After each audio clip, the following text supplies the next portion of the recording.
हुज़ूर अकरम सल्लल्लाहु अलैहि वसल्लम ने कितने दिनों तक मस्जिद अक़सा की तरफ रुख करके नमाज़ पढ़ी थी।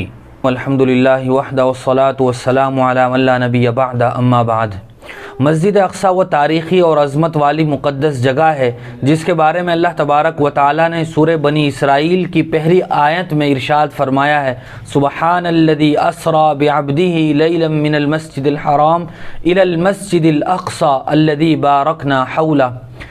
जनाब नबी करीम सल्लल्लाहु अलैहि वसल्लम जब मेराज के लिए तशरीफ़ ले गए तो मेराज का सफ़र आपका मस्जिद अक़सा ही से शुरू हुआ था।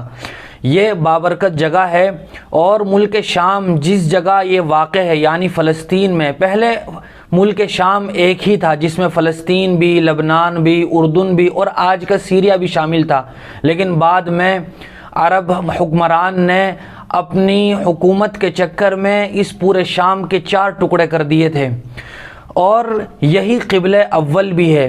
क़िबले अव्वल की तरफ रुख करके हुज़ूर अकरम सल्लल्लाहु अलैहि वसल्लम ने और सहाबा इकराम ने 16 या 17 महीने नमाज़ पढ़ी हैं, लेकिन हुज़ूर अकरम सल्लल्लाहु अलैहि वसल्लम की ख्वाहिश और तमन्ना ये थी कि मस्जिद अक़सा के बजाय नमाज का क़िबला काबतुल्लाह कर दिया जाए, जिसका तज़किरा दूसरे पारे के पहले रुकू में मौजूद है। क़द नरा तक़ल्लुब वजहिक फ़िस्समा फ़लनुवल्लियन्नक क़िबलतन तर्ज़ाहा।